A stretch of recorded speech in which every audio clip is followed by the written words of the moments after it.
Bismillahirrahmanirrahim. Assalamualaikum warahmatullahi wabarakatuh. Innal hamdalillah salatan wa salaman ala Rasulillah. Asyhadu an la ilaha illallah wahdahu la syarikalah wa asyhadu anna Muhammadan abduhu wa rasuluhu la nabiyya ba'dah. Allahumma salli ala Muhammad wa ala alihi wa ashabihi wa mawalah, amma ba'du. Ibu dan bapak, mohon maaf suara lagi bermasalah. Mohon doanya mudah-mudahan cepat pulih. Amin ya rabbal alamin. Malam sebelum Ramadan saya baru sampai dari tanah suci Mekah dan Madinah. Alhamdulillah aman-aman saja. Tapi masuk malam pertama Ramadan mulai terasa perih-perih. Sampailah malam ini, subuh ini, suasananya seperti ini. Mudah-mudahan cepat pulih. Amin ya rabbal alamin. Ibu dan bapak rahimakumullah, kita mesti banyak-banyak bersyukur. Alhamdulillahirabbil alamin. Senantiasa Allah curahkan kepada kita limpahan rahmat, nikmat dan karunia. Demikian banyak. Dan nikmat yang paling dahsyat itu diantaranya adalah umur yang panjang. Diantaranya dapat menjalani ibadah puasa Ramadan. Diantaranya juga alhamdulillah kita masih dirasakan kemanisan dan kelezatan iman dan Islam. Datang ke masjid ini ibu dan bapak, tidak semua orang mendapatkan hidayah. Makanya ibu dan bapak orang-orang beruntung. Ucapkanlah alhamdulillah.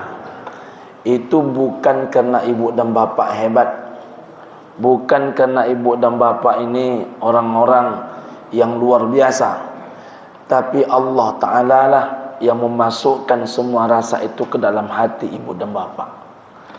Jadi jangan pernah merasa kalau kita ini meningkat iman dan amal soleh, maka berarti itu ibu dan bapak rahimakumullah, itu luar biasanya kita.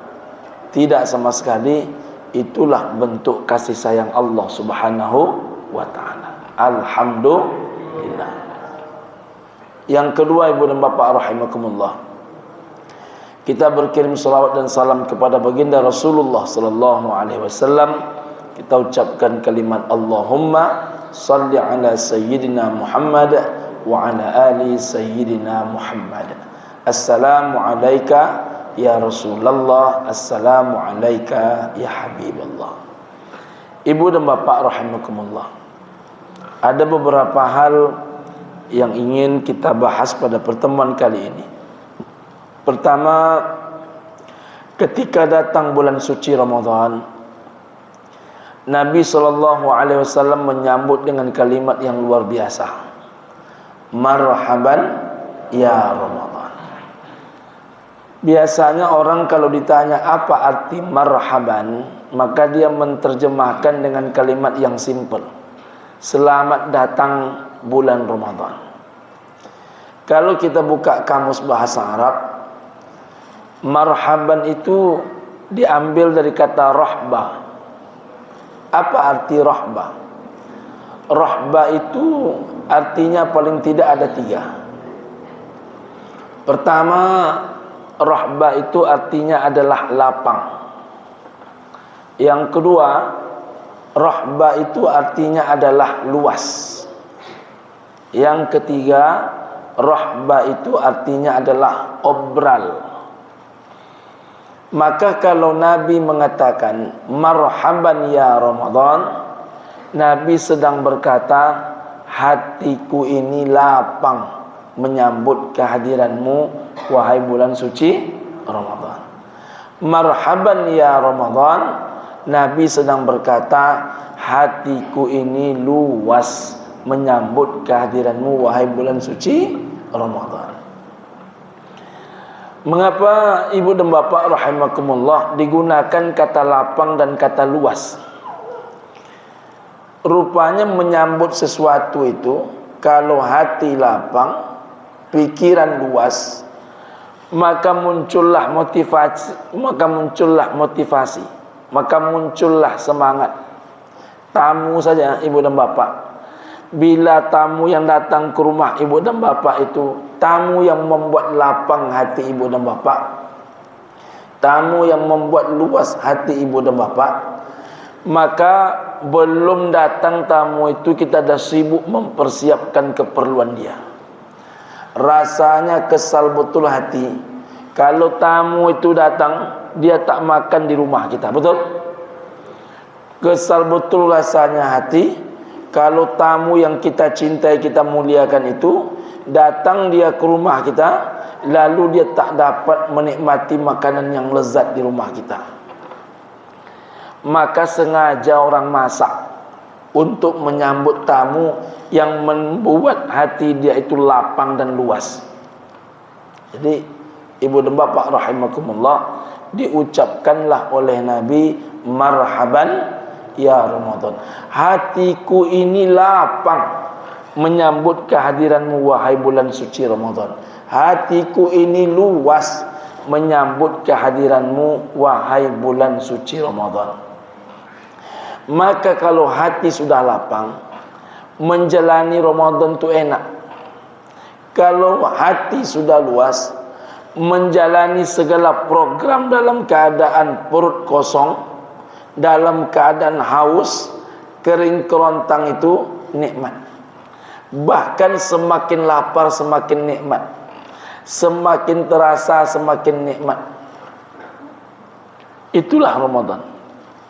Kalau ibu dan bapa membaca sejarah perperangan di zaman Nabi, rata-rata perperangan di zaman Nabi itu dilakukan di bulan suci Ramadan, dalam keadaan perang besar, dalam keadaan berdarah-darah, dalam keadaan menguburkan para syuhada, itu seluruhnya dilakukan dalam keadaan perut kosong, sedang lapar, sedang haus. Tapi nikmat semua. Tapi bila tamu yang datang ni membuat hati kita sempit, tamu yang datang ni membuat pikiran kita sempit, tak lapang dia, tak luas dia, menengok nomor kontak dia di HP saja menelpon, malas kadang-kadang kita mengangkat. Inyo puluh bahagia. Itu kalau hati tak lapang. Kalau hati tidak lapang. Makanya ada orang menyambut Ramadan ini, apa kata dia? Latibo pula bulan puasa, kata dia. Tak nampak semangat dia menyambut Ramadan tu. Mak-mak kita zaman dulu itu menjelang Ramadan, kayu di bawah rumah sudah penuh, padi di lumbung sudah penuh, bahkan sudah mereka jemur padi itu menjelang masuk Ramadan. Apa kata mereka? Bekerja selama 11 bulan untuk dapat menikmati ibadah selama 1 bulan.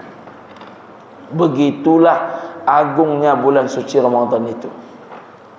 Nah, ibu dan bapa rahimakumullah, maka muncullah kalimat marhaban ya Ramadan. Yang kedua, ibu dan bapa rahimakumullah, makna marhaban itu adalah obral. Apa yang diobral? Biasanya ibadah ditahan-tahan. Biasanya ibadah itu ditahan-tahan. Tapi di bulan Ramadan ini diobral semaksimal mungkin. Kenapa diobral semaksimal mungkin? Inilah bulan ibu dan bapa rahimakumullah, amal ibadah manusia itu berlipat ganda pahalanya. Kata Nabi sallallahu alaihi wasallam, "Lau ta'lamu ummati ma fi Ramadan." Jikalah umatku tahu akan isi bulan Ramadan, maka latamannau an takuna sanata kullaha Ramadan.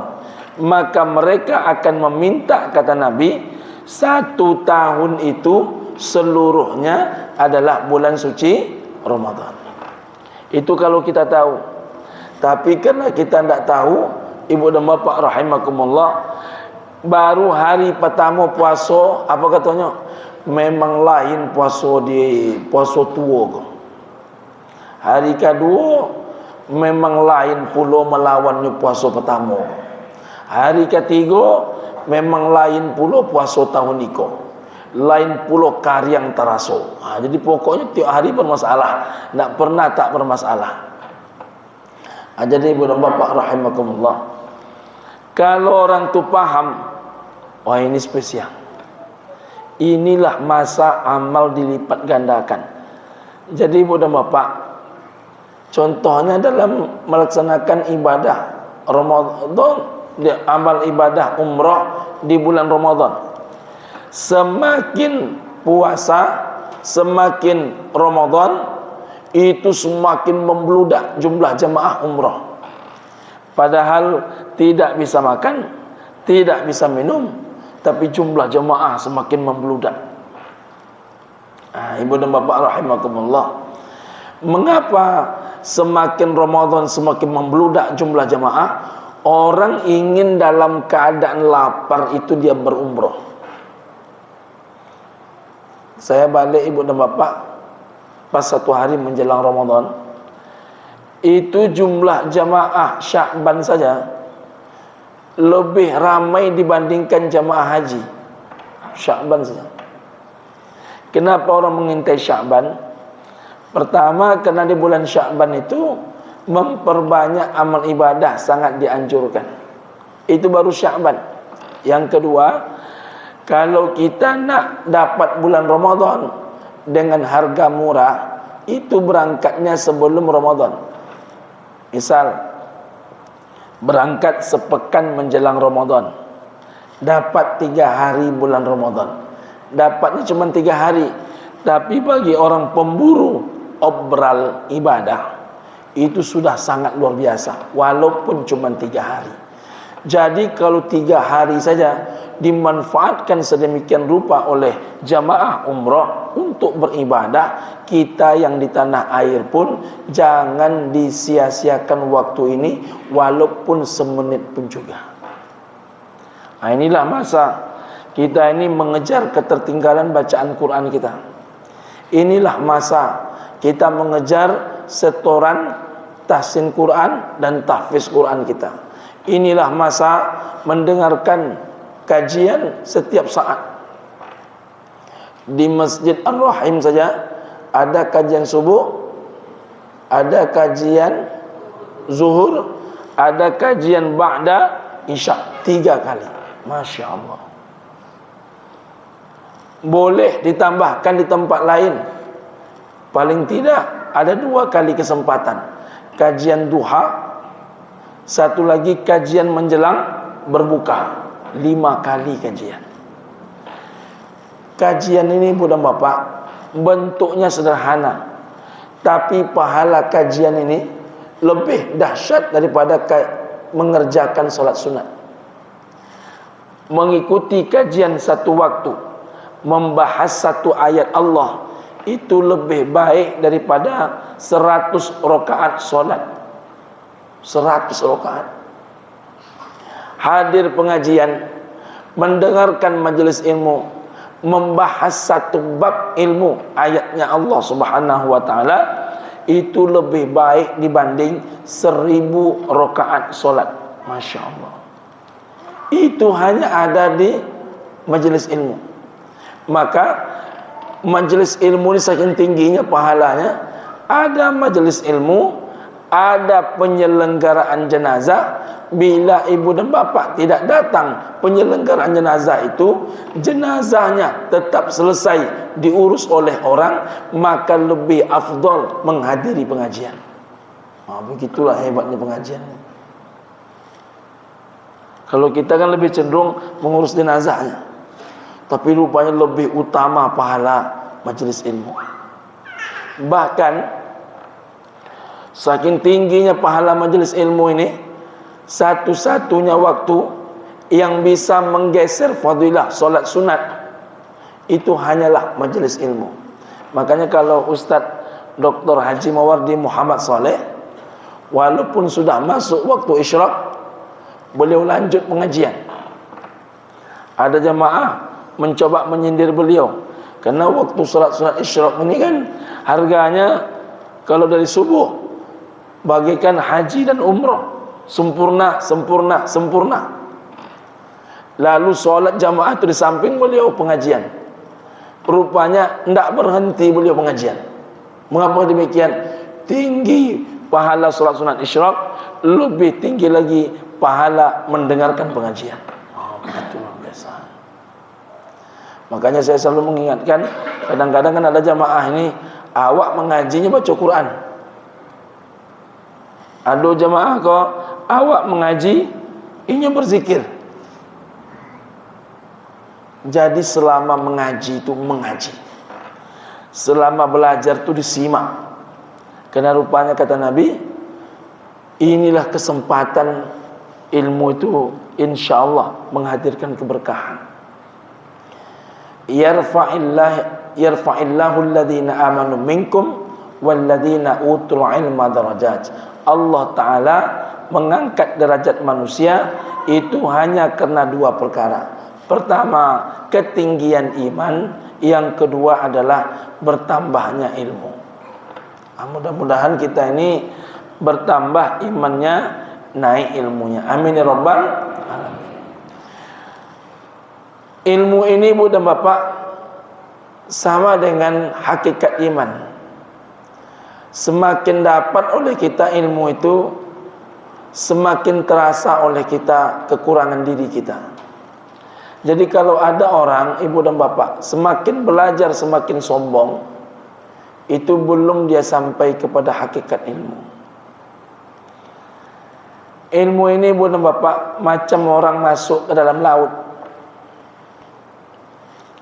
Masuk ke dalam laut itu, kalau masuk ke dalam laut, air laut masih sampai ke mata kaki, maka terasa tingginya kita, terasa rendahnya lautan. Tapi kalau masuk lebih dalam, sudah sampai air ke pinggang, maka terasa lebih tinggi juga kita dibandingkan ilmu. Tapi sudah mulai kita menengok, rupanya laut itu luas sekali. Semakin dalam kita masuk, akhirnya tenggelam kita dalam dalamnya air laut. Disitulah kita baru merasakan rupanya ilmu kita semakin tak ada artinya, dan rupanya ilmunya Allah itu tidak berbatas sama sekali. Maka coba Ibu dan Bapak tengok orang-orang berilmu. Orang-orang berilmu itu semakin berilmu semakin lunak. Semakin berilmu semakin nampak bijaknya. Makanya kalau Bapak Ibu belajar justru merasa diri lebih bersih dibandingkan orang, itu ilmu syaitan. Bila Ibu dan Bapak belajar lalu muncul kesombongan, seolah-olah diri kita ini jauh lebih pintar dibandingkan orang, itu ilmu syaitan. Ilmu itu mesti membuat kita ini semakin dalam memasukinya, semakin sadar kita kalau makin banyak yang tidak kita ketahui. Makanya kata Sayyidina Ali bin Abi Thalib, ilmu itu sifatnya Ibu dan Bapak rahimakumullah, semakin banyak yang engkau ketahui, semakin engkau sadari kalau engkau tidak tahu. Jadi semakin banyak yang diketahui, semakin kita sadari kita tidak tahu. Karena dapat alif enggak tahu ba, dapat ba enggak tahu ta, dapat ta enggak tahu sa, baru dapat iya, rupanya ada pula a i u, babi bu, tati itu, dapat pula itu, rupanya ada pula an in un. Semakin terus belajar, semakin sadar kita tidak ada apa-apanya. Makanya kalau kita tengok orang-orang di S3 itu, malah justru si A memuji si B memuji si C. Tidak ada yang merasa pintar. Kalau dipuji dia, enggak, saya ini baru mulai belajar, kata dia. Makanya kalau kita belajar itu Ibu dan Bapak rahimakumullah, saya pernah ditanya oleh dosen saya, apakah dengan seiring kalian S3 ni kalian merasa ilmu kalian makin tinggi. Rupanya tidak. Rupanya setelah S3 kita mau mengambil S3 lain. Sudah selesai pula S3 itu rasanya mau mengambil S3 yang lain. Makanya ada orang masternya banyak, doktornya banyak. Ada orang tak mau berhenti belajar, karena semakin dia pelajari semakin nampak bodoh dia. Jadi orang-orang keras-keras enggak tentu arah itu biasanya orang-orang baru belajar silik. Orang baru belajar silik itu nak bersilik di kerajaan. Jadi ibu dan bapa rahimakumullah, itu masanya didapatkan di bulan suci Ramadan, belajar. Yang biasanya solat sunat duhanya 2 buat 4. Yang biasanya mengajinya 3 halaman, paling tidak 1 juz. Yang biasanya zikirnya bilo teragak, kini buat aturan berapa minimal. Karena li'annal hasanata fihi mujtami'ah. Inilah bulan yang seluruh ibadah dilipat gandakan. Yang kedua, ini suara ini makin sayup-sayup sampai ini. Wat ta'ata maqbulah. Ketaatan cepat diterima. Ketaatan cepat diterima. Biasanya menunggu Senin dan Kamis. Jadi rekapitulasi nilai amal. Jadi rekap ni agak sensitif sikit. Ya bang ya. Merekap ni agak sensitif sikit. Rekapitulasi nilai amal itu tidak sama dengan rekapitulasi suara. Kalau rekapitulasi nilai amal, jangan bapak ragu. Malaikat kira-kira lupa tak Pak Ustaz mencatat saya hadir subuh ni? Takkan lupa. Faman ya'mal misqala dzarratin khairan yarah wa may ya'mal misqala dzarratin syarran yarah. Yang baiknya tampak, yang buruknya tampak. Senin Kamis amal ibadah manusia dinaikkan kepada Allah, dilaporkan. Sama dengan ini sedang kejar tayang nih. Orang-orang yang mesti melaporkan tanggal 20. Apakah jadi 2 putaran ataupun seperti hasil quick count hanya 1 putaran. Bapak Ibu mau 1 putaran, mau 2 putaran?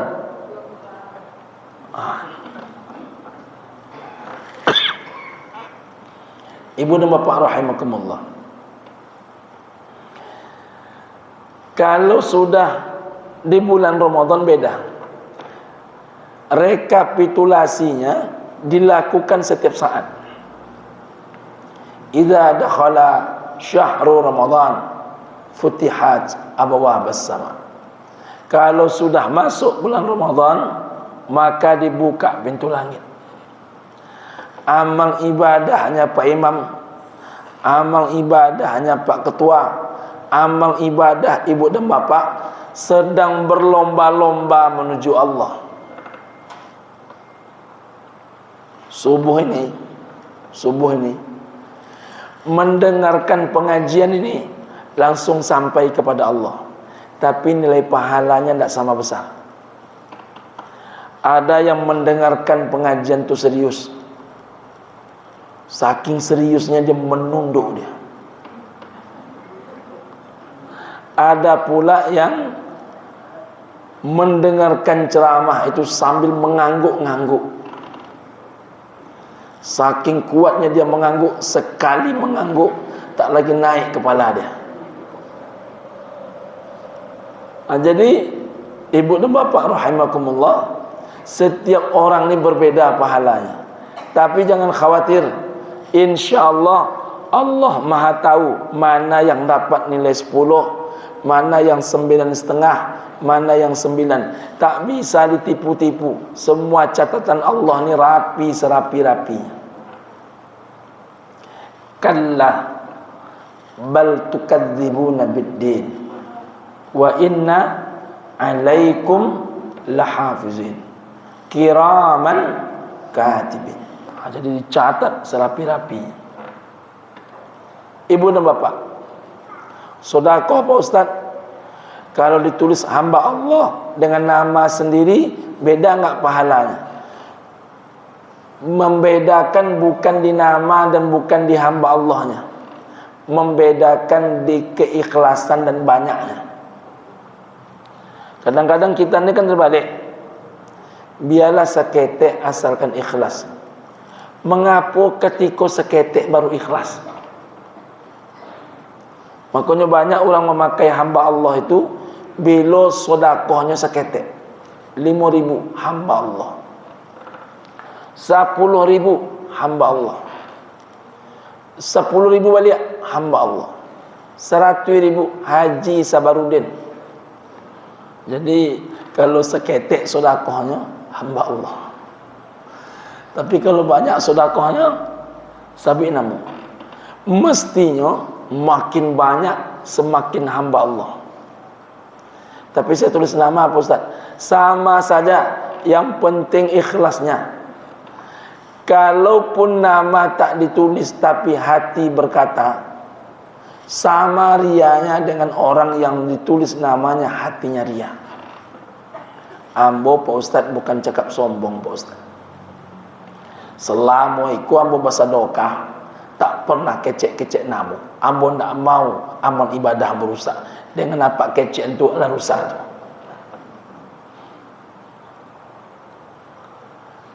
Jadi kalau yang disebut dengan ikhlas itu tak berbunyi di zahir, tak berbunyi di batin, tak berbunyi dia,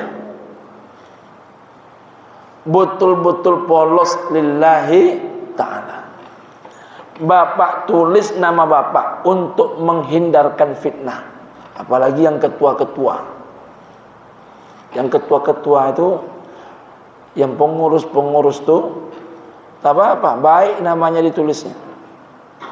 Kadang dia sudah bersedekah, karena selalu ditulis hamba Allah, kata orang, nyo ketua, tapi tidak pernah bersedekah. Allah berdosa orang gara-gara awak. Jadi tak ada masalah.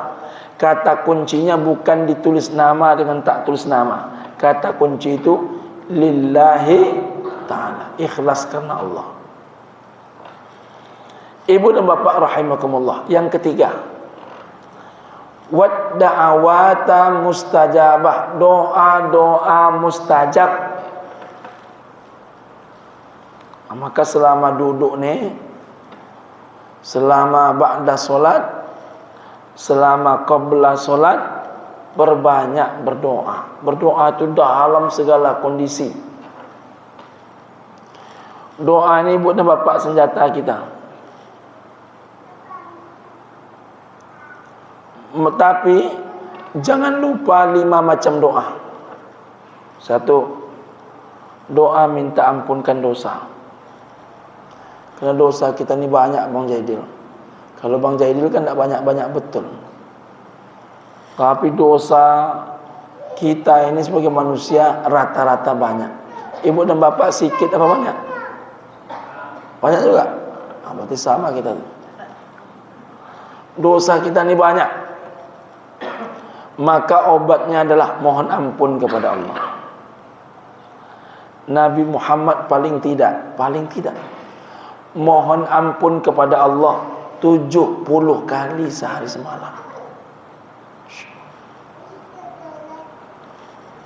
Nah, kita berapa kali sehari semalam? Itu paling tidak. Bahkan disebutkan juga Nabi beristighfar itu 100 kali sehari semalam.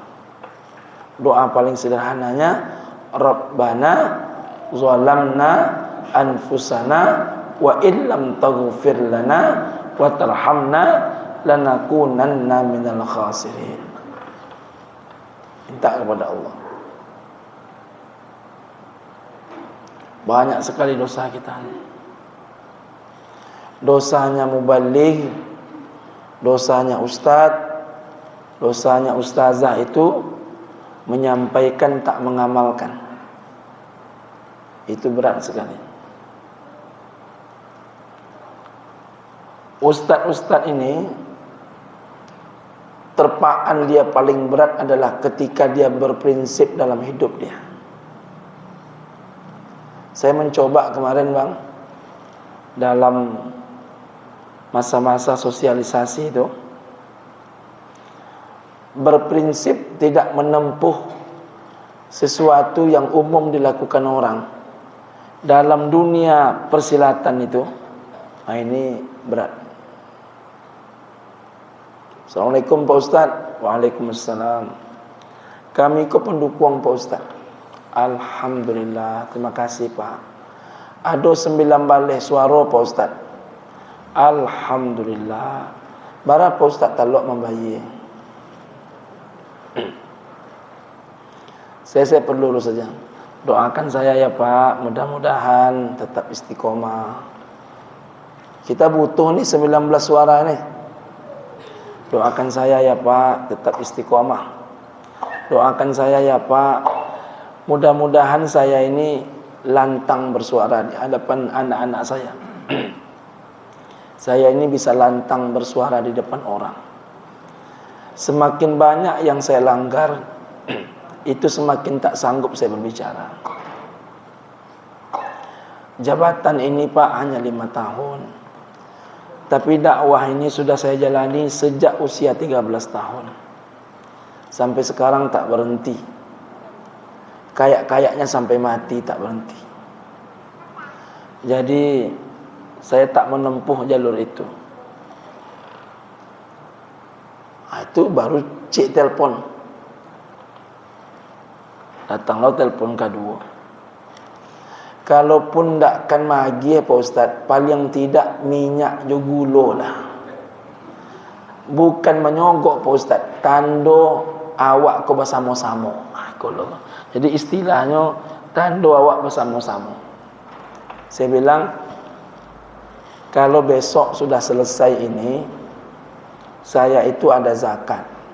Kalau sudah selesai ini, saya itu biasanya sebisa membantu orang saya bantu. Tapi selama proses ini saya tak ikut. Itu awal-awalnya prinsipnya mudah. Mulai muncul cemeeh. Kalau macam itu prinsipnya, dapatnya 1000 suara lah jago itu. Kalau macam itu prinsipnya, dapat 1000 suara lah jagonya tu. Kan mulai hati kita terpancing tu. Ada lagi yang mengatakan, kalau awak maju nak namukan naiko, eloklah di rumah. Bukan tak mau keluar ini, tapi digunakan ini untuk transaksi. Saya nanti nak bercakap apa depan ibu dan bapa. Kalau seorang pendakwah melakukan sama dengan orang, dia nak bercakap apa di depan jamaah dia. Bapak ibu jangan coba-coba menyogok. Cerita juga tu orang. Dia tak bisa bercakap. Kekuatan paling dahsyat pendakwah itu hanya seberapa banyak yang dia amalkan. Bapak ibu yang mulai-mulai berdakwah dalam kelompok-kelompok kecil sekalipun, cobalah rasakan. Semakin banyak yang bapak ibu langgar, semakin terkunci mulut bapak ibu bicara. Jangankan bapak ibu membuat yang haram, meminjam duit orang saja, bapak ibu tidak bisa berkata kepada orang yang bapak ibu pinjam duitnya. Betul atau tidak? Prinsip itulah yang disebut dengan value. Pertahankan. Walaupun kadang-kadang menjalankan ini tidak mudah.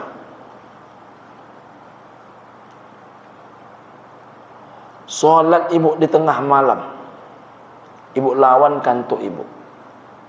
Berhasil ibu solat walaupun hanya 4 rakaat. Bangun ibu di pagi hari, anak-anak mohon maaf melasak pula di malam hari itu. Banyak perangai dia. Tak tahan ibu menahan kantuk, tertidur juga jadinya. Belum lagi datang waktu subuh dan dipersiapkan pula sahur untuk keluarga. kantuknya luar biasa, masih hadir ke masjid. Begitu ibu mempersiapkan akhirah ibu. Lalu datang caleg ngantarkan duit 200.000 ke rumah. Kira-kira terima tidak? Sunyi nampaknya. Kira-kira terima apa tidak?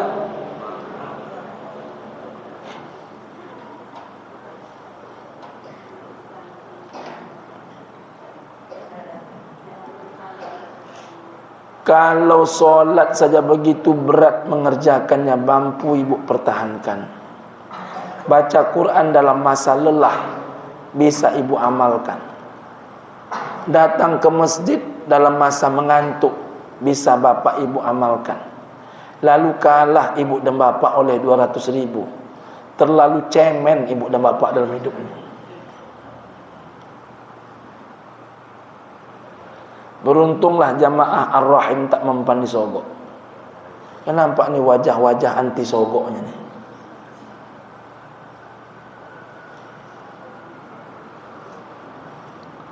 Dia agak lain, senyum-senyum nampaknya nih. Paham maksudnya Bapak Ibu? Itu prinsip hidup. Prinsip hidup itu mahal. Sekali bapak langgar, bapak hilang hak bicara di hadapan anak bapak.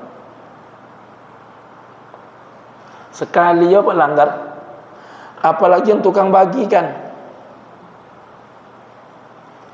Kalau bapak misalnya misal ya, RW kah dia, RT kah dia, tokoh masyarakat kah dia tukang bagikan. Itu bapak kehilangan hak bicara dalam hal sogok menyogok. Kalau bapak nak bicara macam ini di depan masyarakat, duit ko lurui seketek. Apa kata jemaah? Bapak dia lagi seketek, dia nak lurui. Padahal berapalah untung dia yang membagikan tu. Orang dikasih dia 200, dia paling-paling dapat 500. Hanya beda 300 yang membagi dengan yang dibagi. Segitukah harga diri kita ini? 300.000 nih Pak, bapak bawa sore nih berbuka, anak bapak ke Nurdin, belum tentu cukup. Itu prinsip hidup. Prinsip hidup itu semakin kuat dia di amal, semakin lantang mulut bicara. Prinsip hidup itu semakin kuat dia dipegang, maka semakin bebas otak itu bicara. Semakin banyak dia dilanggar, semakin tidak ada hak mulut berkata. Semakin banyak dia tersandera, semakin tak bebas akal berfikir. Itu prinsip hidup. Setuju Bapak Ibu? Yang sudah terlanjur kemarin, sudah terlanjur banyak-banyak Rabbana zalamna anfusana wa illam taghfir lana wa tarhamna lanakunanna minal khasirin. Atau boleh juga Rabbana la tu'akhidna in nasina aw akhtana. Itu doa minta ampun. Kedua, doa meminta agar hati ini istiqomah, tak bolak-balik, tak berpaling-paling dia. Rabbana la tuzigh qulubana ba'da idh hadaitana wa hab lana min ladunka rahmah innaka antal wahhab. Ya Rabb, jangan dipalingkan lagi hati kami, jangan dibalikkan lagi hati kami setelah Engkau berikan ketetapan ke dalam jiwa kami. Jadi kalau sudah Allah berikan ketetapan hati ke masjid, mudah-mudahan ke masjid. Amin ya Rabbal. Bapak Ibu yang mendengarkan pengajian ini rupanya masuk ke dalam jiwa. Rasanya punya prinsip kita dalam hidup. Ya Rabb, lama-lamakan yang masuk itu dalam jiwa hamba. Lama-lamakan. dia semakin lama prinsip itu menyimpan dalam jiwa, itu semakin kokoh hati berpendapat. Semakin kokoh. Saya ditanya oleh seseorang, Pak Ustadz mau dibantu enggak? Saya bilang, membantu saya caranya dua. Pilih dan doakan. Jangan dibantu dengan cara yang lain. Kalau dibantu dengan cara yang lain, memindahkan suara orang ke saya, itu zalim kepada orang dan zalim kepada saya. Jadi orang yang memindahkan suara itu dosanya sepanjang masa. Mengapa zalim kepada orang itu? Mestinya duduk dia, menjadi batal dia duduk, padahal dia sudah berkorban. Zalim juga kepada yang ditolong. Mengapa demikian? Menyebabkan orang yang ditolong itu memakan yang haram.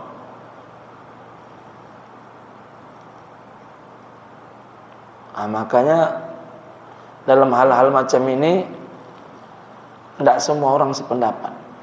Ini dunia politik nih Pak Ustadz, kata dia. Realita kehidupan. Kalau engkau masuk tak bisa merubah banyak, paling tidak engkau bertahan dengan prinsipmu. Tidak menambah orang bermasalah. Jangan justru ikut pula gerbong. Nah, ibu dan bapak rahimakumullah, itu prinsip hidup. Nah, kita mohon kepada Allah, prinsip-prinsip itu istiqomah. Jangan macam orang mengaji hangat-hangat tai kuku.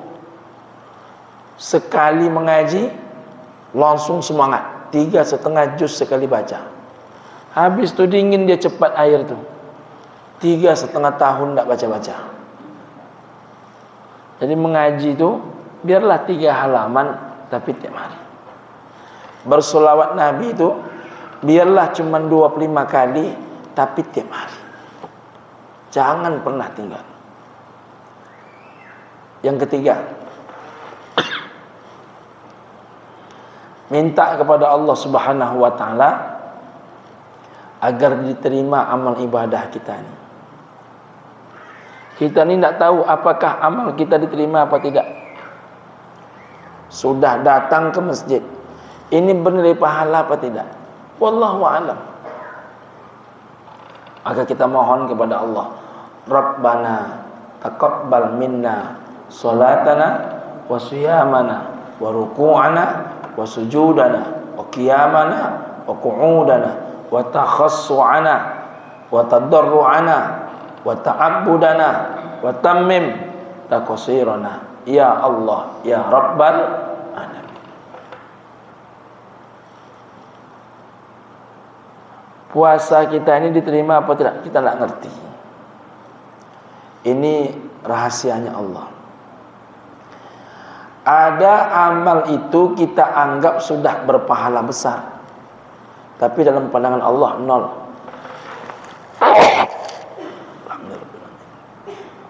Apa contohnya Pak Ustaz? Menurut ibu dan bapak, berzikir setiap saat, sengaja ditaruh di sini. Menaruh alat hitung itu di situ tidak ada masalah. Tapi ketika muncul keriaan, hati-hati. Jangankan di sini lagi diletak, di kening pun boleh. Di kening pun boleh. Yang tidak boleh itu ria'an nas. Ria karena manusia. Menurut kita luar biasa. Satu hari 10.000. Menjadi kebanggaan kalau ngomong dengan orang, menjadi sia-sia. Tapi ada amal yang menurut bapak tidak seberapa, tapi mungkin itu yang menyebabkan bapak masuk syurga. Apa contohnya Pak Ustaz? Mati-matian bapak mencari nafkah, pontang-panting, tunggang langgang. Yang laki-laki saya ingatkan, jangan ada waktu yang mubazir dalam mencari nafkah. Jadikan tetesan keringat bapak itu asbab bapak bisa mengangkat wajah di hadapan Allah. Kalau sudah berangkat dari rumah itu, niatnya hanya mencari nafkah. Bagaimana anak sekolah, bagaimana istri makan layak, bagaimana orang tua makan layak. Biar kita capek, asalkan orang tua kita, istri kita, anak kita makan layak, sekolah di tempat terbaik. Niatkan karena Allah. Niatkan karena Allah. Dalam mencari nafkah tidak ada pensiun. Dalam bekerja mengabdi ada pensiun, bang. Di kampus itu pakai pensiun, tapi mencari nafkah tak ada pensiun. Ayah-ayah kita zaman dulu tuh sampai membungkuk badannya, tak ada pensiun, tetap ke ladang. Walaupun semakin tua, itu semakin berkurang kemampuan memberi. Tapi ingat, setiap tetesan keringat seorang suami memberikan nafkah, laki-laki memberikan nafkah kepada keluarganya, itu menghasilkan dua pahala. Pahala nafkahnya, pahala infaknya. Selalu saya sampaikan di pengajian umum, hatta ma taj'alu fi fami imra'atik, walaupun hanya menyuapkan makanan ke mulut istrimu, ke mulut istri awak suapkan makanan, itu berpahala juga. Tapi kalau ke mulut istri kawan, berdosa.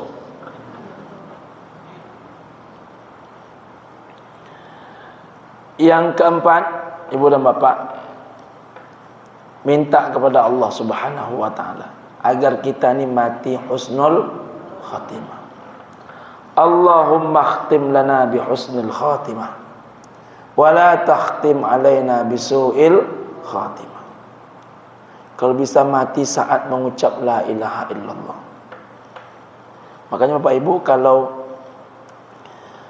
membaca afdhaluz dzikri fa'lam annahu la ilaha illallah itu, rasakan ke jiwa, minta kepada Allah, hidupkan aku sambil mengucapkan ini ya Rabb. Yakinkan aku dengan prinsip ini, prinsip la ilaha illallah. Matikan juga aku dalam keadaan mengucap la ilaha illallah. Itu minta sama Allah.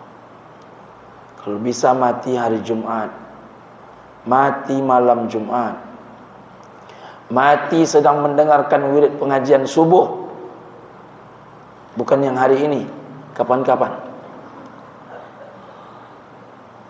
tapi mati sedang beribadah. Penutup, minta kepada Allah agar kita ini menjadi salah satu penghuni syurga. Allahumma inna nas'aluka ridhaka wal jannah wa na'udzubika min sakhatika wan nar. Minta masuk syurga, terhindar dari api neraka. Tunjukkan keseriusan, karena pilihannya hanya dua, kalau tidak syurga, neraka. Doa yang lain-lain Pak Ustaz, itu yang ke-6, ke-7, ke-8 seterusnya.